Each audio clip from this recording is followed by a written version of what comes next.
Dulu untuk menyatakan cinta Nabi Sulaiman kepada Ratu Balqis saja pakai jin.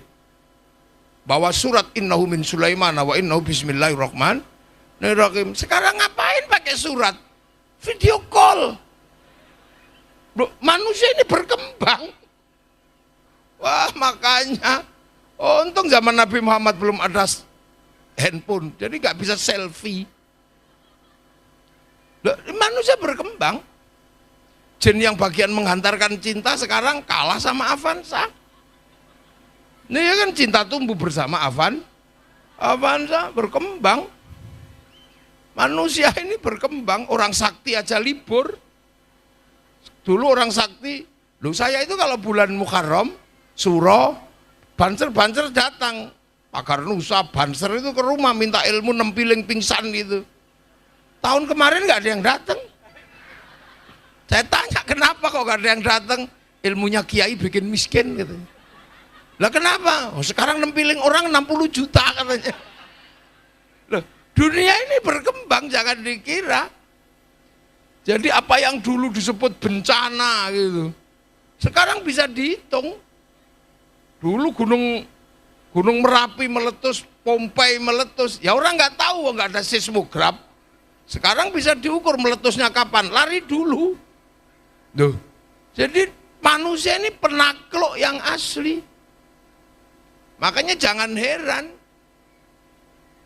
manusia ini makhluk paling kuat.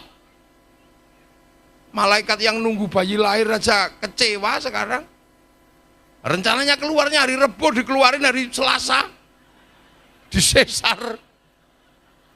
Makanya sekarang anak-anak nggak bisa disantet. Karena nggak punya weton, karena nggak metu angkatan itu, jadi kayak tentara, kayak polisi itu angkatan. Ya, jadi loh, ini dunia ini perkembangannya ini udah serem, apalagi sekarang. Dulu pengen tahu Afrika aja nunggu flora dan fauna, ditunggu sehari yang keluar Pak Murdiono. Sekarang mana ada orang nunggu seharian, tinggal ambil handphone, buka kucing Afrika keluar, mau iseng bokong India keluar. Ini kan manusia ini kan ekstrim, cepetnya luar biasa. Jin saipi angin sekarang kalah sama pesawat. Yang dulu mirror on the world itu, wah, pakai kaca itu, sekarang kalah sama CCTV. Makanya kiai yang punya mirror on the world itu nggak laku. Polisi lihat CCTV udah selesai. Nah ya, dunia yang hilang sudah berapa? Sekarang yang barusan kemarin paling keren aja sekarang hilang. Surat cinta tahu-tahu nggak ada. Perangko tahu-tahu hilang. Nah ya sekarang koran tahu-tahu hilang. Televisi hilang, wartel nggak ada. Loh, ini kan manduk, tapi di awal kan perkembangannya ini. Nah, ketika zaman Nabi Muhammad 571, ini dunia sudah penuh. Zaman jangan bayangkan tugas kenabiannya itu lebih ringan, lebih berat.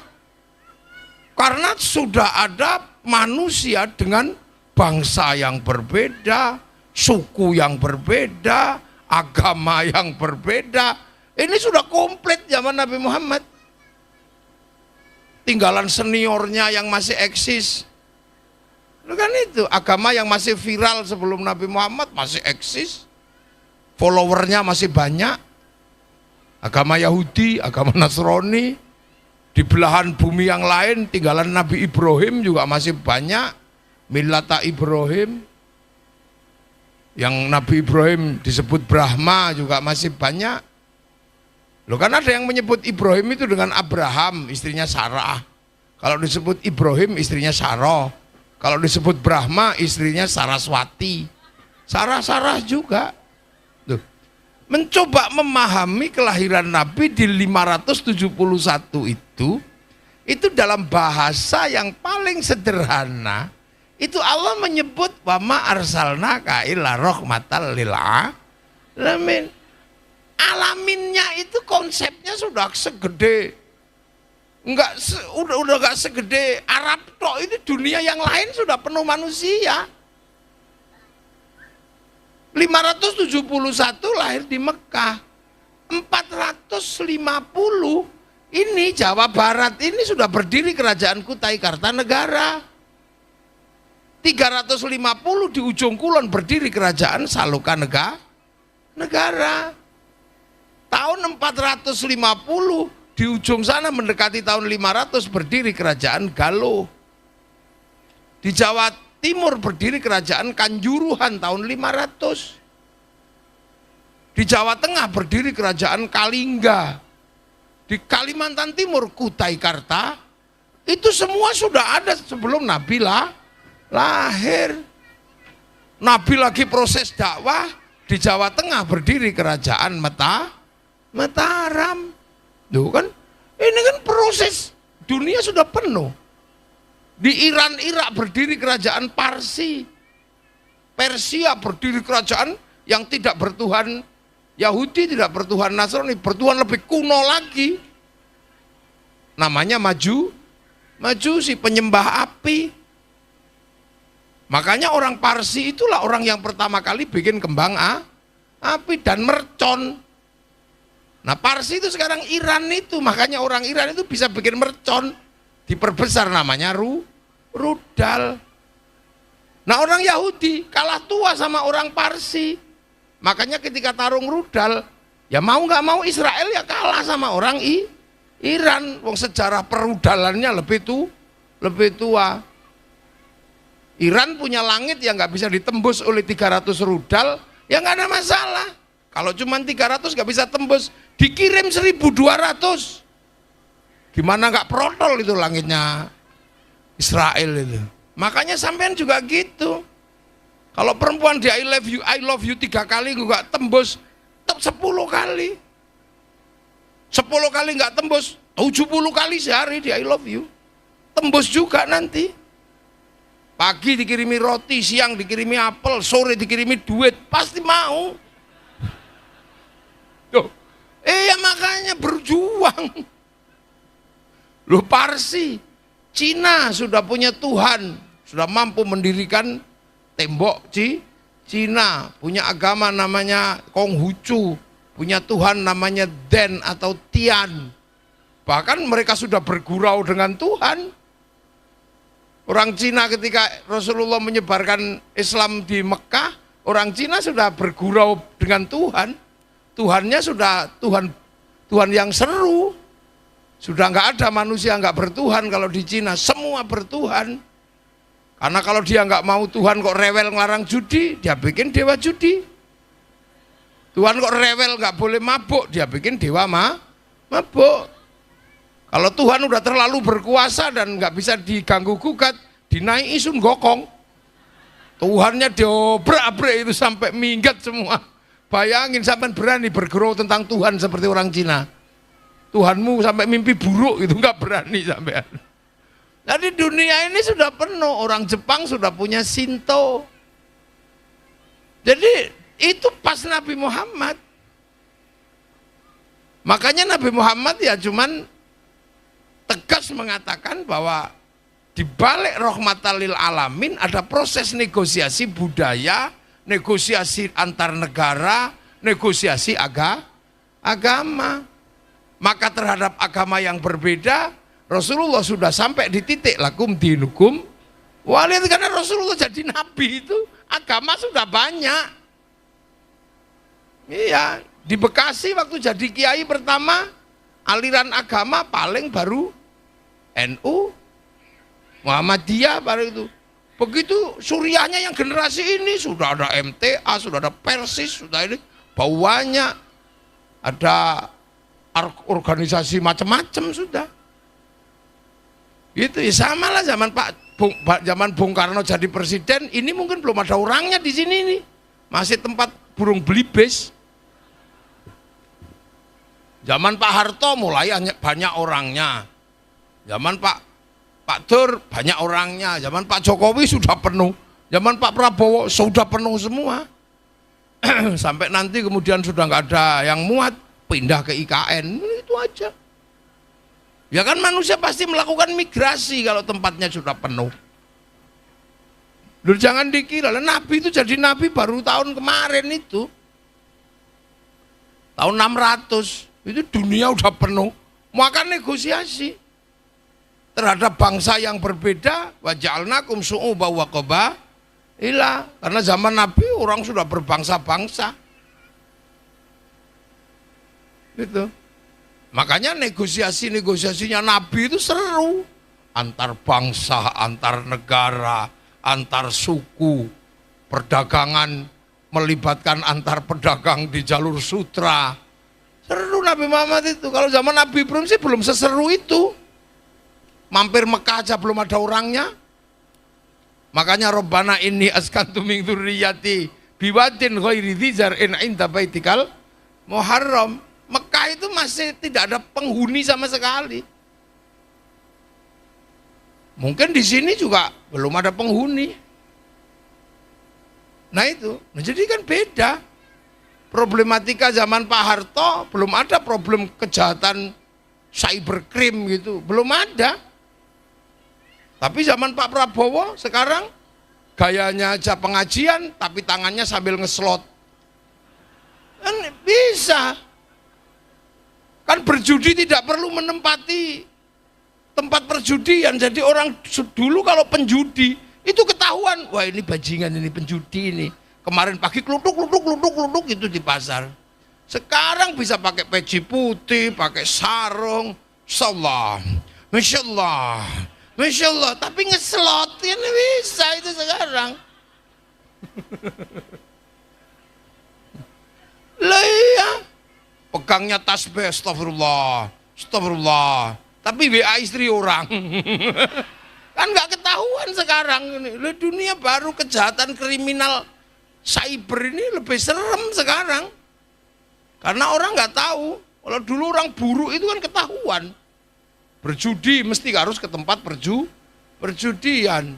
Mau cari perempuan mesti ke pasar perempuan. Sekarang COD.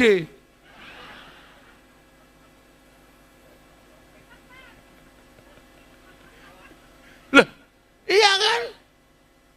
Apa istilahnya? TO, ya tahu lah itu pokoknya itu beli bayar di rumah itu. Jadi perempuan sekarang harus cerdas. Dikira suaminya rajin di rumah nggak ngapa-ngapain, nggak taunya ininya kemana-mana.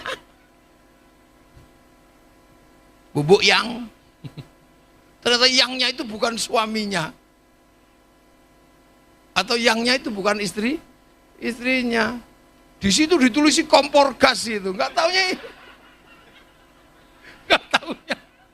isinya siapa gitu. Lu sekarang kan banyak model begitu. Maka sampean sebagai perempuan juga harus pinter teknologi digital. Laki-laki juga harus pinter. Bukan untuk saling curiga, bukan.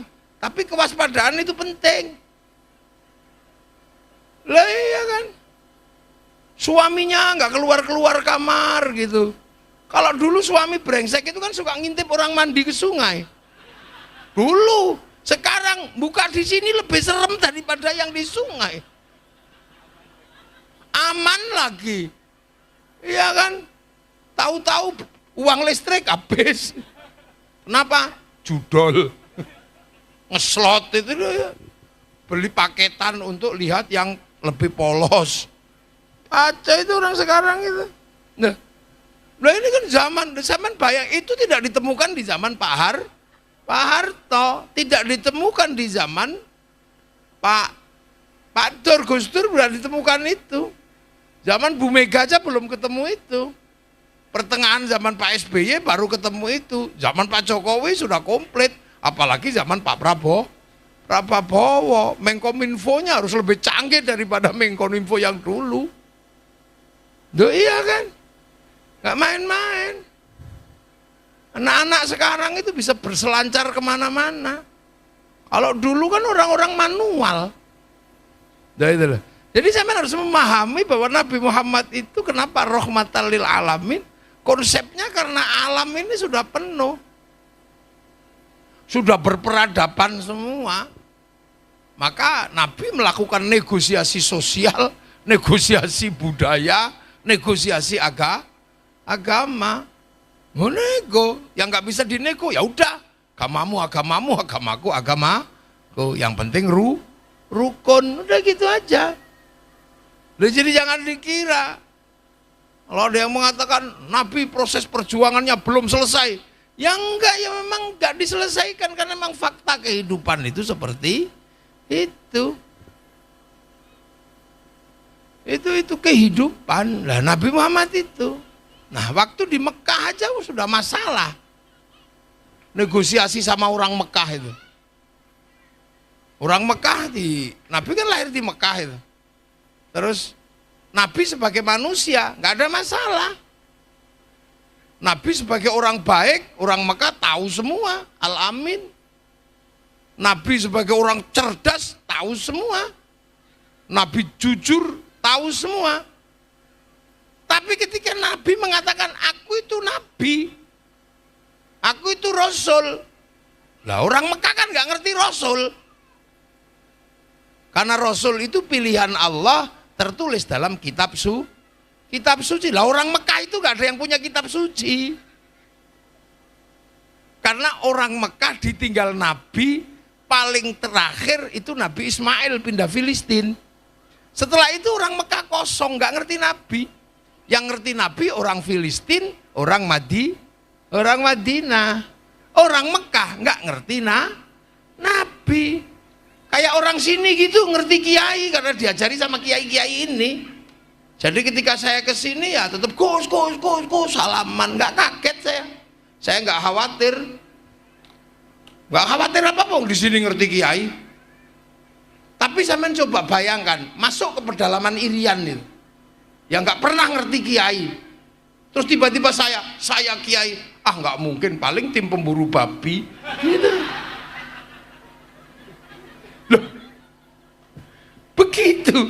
Coba kita memahami situasi sosiologi dan antropologi sosial yang ada. Jadi jangan kemudian kok ketika Abu Jahal nggak mau itu karena Abu Jahal itu. Loh, konsep kenabian itu bukan konsep gampang. Karena Nabi itu membawa pesan dari Allah. Nah, orang dijelaskan doa Allah itu di mana wong ra ketok. Itu sak perkara dhewe. Apalagi menjelaskan bahwa nanti kamu akan kembali kepada Allah. Kembali apanya katanya? Ini yang bikin Allah. Enggak lah, kalau aku nggak bikin sama istriku juga nggak keluar anak. Dunia ini serasa sudah benar-benar milik manusia, karena yang di depan mata itu apapun yang terjadi adalah apapun yang dikerjakan oleh manusia. Kalau yang nggak dikerjakan manusia, ya nggak jadi. Loh, itu kan di mata manusia seperti itulah. Rasulullah itu datang mengatakan, dunia ini ada yang punya. Di mana? Ya di langit sana katanya. Langit itu mana? Hari ini aja jelasin langit 1 sama langit ke-7. Kita hanya baru memahami bumi di planet 1 yang bertetangga sama Merkurius, Venus, Mars, Jupiter, Saturnus, Uranus, Neptunus, Pluto. Galaksi yang ke-7 itu di mana? Sekarang aja orang baru memahami black hole, lubang hitam. Wah, apalagi di zaman tahun 600. Betapa beratnya jadi Nabi menjelaskan orang di tahun 600 tentang galaksi, tentang Tuhan, tentang penciptaan. Ya makanya orang kalau percaya itu namanya hidayah. Kalau dicerna pakai akal mesti ngerepoti. Loh, sekarang Tuhannya mereka banyak patungnya, diajari Tuhan satu. Ribet ini. Udah tahu di Mekah itu nggak ada air, suruh wudhu. Diminum aja susah, mesti wudhu segala apain ini. Apalagi suruh jinabat. Orang Bekasi suruh jinabat pakai air gampang, tinggal nyemplung. Nah, orang Mekah diminum aja susah, suruh mandi. Wah, itu sak masalah sendiri. Sampai bayangin, udah makanan susah disuruh zakat, suruh sodako. Di sana makanan kan nggak mudah di seperti tempat kita. Cari binatang harus berburu. Cari makanan harus berdagang. Berdagang kalau sukunya kecil, ditabrak sama suku besar, habis. Berburu kalau cuma keluarga kecil gak bisa nangkep, kelinci aja gak bisa ditangkap karena butuh orang banyak. Makanya orang Arab itu suka menghitung saudara karena kebutuhan tentang kekuatan suku itu penting. Makanya dia tahu ben ini. Nah orang Bekasi nggak terlalu penting itu ben itu. Karena apa? Dua orang bisa hidup di kampungnya masing-masing, cari air depan rumah. Yang penting pegang pancing dapat ikan. Yang penting umpannya ada. Kalau cari umpan nggak ada, nya dijadikan umpan. Lu betapa enaknya jadi orang Indonesia. Suruh puasa. Enak kan kalau sini puasa karena nggak panas. Di sana puasa panas. Makanya bangkang. Suruh haji. Ngapain muter-muter di depan rumah sendiri coba. Kalau kita kan sambil rekreasi jarak jauh nggak pernah ketemu kan semangat. Coba sampean suruh muter Meikarta itu mau nggak? Ngapain? Oh, gila lah. Lah itu kan sesuatu yang tiap hari di depan rumahnya. Tiba-tiba disuruh muter gitu. Ya nolak lah orang sana. Ngapain Muhammad ini? Ribet aja orang setiap hari juga udah kita lihat suruh muteri. Suruh pakai dikit ke sana. Lah kalau kita kan sambil rekreasi karena kita ini seneng. Makanya umroh itu paling banyak orang Indonesia. Orang Mekah kalau bulan haji hilang. Mana ada orang Mekah sendiri umroh itu, nggak ada orang di depan rumahnya gini. Tuh. Lu jangan dikira. Coba pakai sudut pandang sampean. Sesuatu yang tiap hari dia lihat di depan matanya, suruh gitu. Ziarah depan rumahnya, makam Nabi. Ya orang sana nggak ada yang ziarah, wong setiap hari di depan rumahnya gitu. Kayak sampean kan, wali-wali di kampungnya nggak pernah ditengok. Yang ditengok Wali Songo kemana, bawa bis. Kampungnya sendiri mana kuburan yang nggak tahu katanya lah. Iya kan, ayo, koclok gue bodoh. Itu pada sama kayak begitu. Tuh. Makanya situasi itu digambarkan oleh Allah di dalam Al-Quran. Wa kafa billahi syahida. Ya saksinya ya cuman Allah aja yang ngerti kalau Nabi itu. Yang lain ya ntar dulu ya masih proses panjang. Baru kemudian ada yang percaya. Nah yang percaya itu bukan karena logika, bukan karena apa. Ya orang menyebutnya dapat hidayah. Al-Quran menyebut walladzina ma'ahu. Orang yang menyertai Rasulullah namanya sahabat. Ya karena perjuangan Nabi itu di Mekah ya sahabatnya namanya Abu Bakar, Umar, Utsman. Nggak ada sahabat namanya Joni itu ya nggak ada.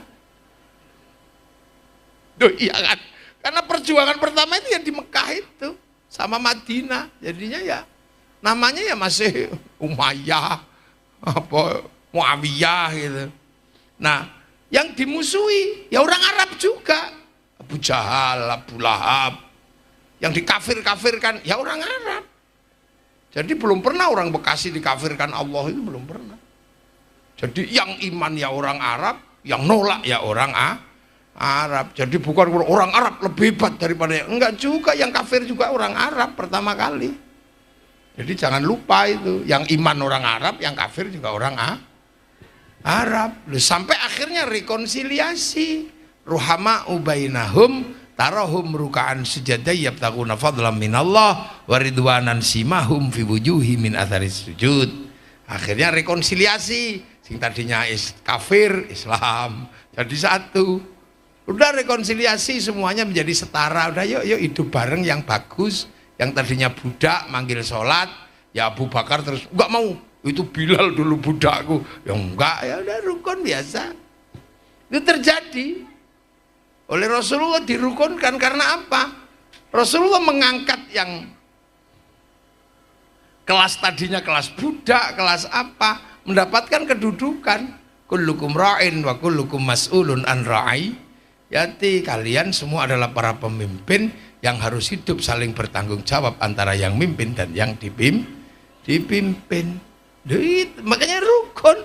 Nggak ada lagi terus aku turunan ini nggak ada ya, jadi semua jadi satu rukun. Budak Ammar bin Yasir apa ya, jadi yang tadinya panglima perang jadi yang punya ya turun kelas sama aja ya, rukun biasa aja. Nah itu rekonsiliasi besar yang dilakukan oleh Rasulullah. Nah sampai akhirnya terjadilah dalam proses berikutnya adalah dzalika mathaluhum fit Taurat wa mathaluhum fil Injil kazar'in. Islam itu akhirnya tergambar seperti tanaman. Nah tanamannya kan tumbuh dan ditanam. Makanya terus dari Arab ada yang bergerak ke Eropa nanem, namanya Tariq bin Ziyad. Ada yang bergerak ke Cina, nanem di Cina. Ada yang bergerak ke Parsi, namanya Sayyidina Ali, nanem di situ. Ada yang bergerak ke Afrika, nanem di Afrika. Sahabat Bilal, sahabat Salman, nanem di tempat yang berbeda-beda. Nanem Islam di Eropa, ya masalah. Terutama di ujung Eropa namanya kampung Yakut, masalah. Di Yakut itu kalau sholat enak, tapi kalau puasa mate. Karena apa? Siangnya 3 bulan, malamnya 3 bulan. Dunianya melengkung gini. Nah itu kalau ngikuti model puasa yang tumbuhnya matahari sampai terbenam. Telung wulan ya, assalamualaikum warahmatullahi wabarakatuh.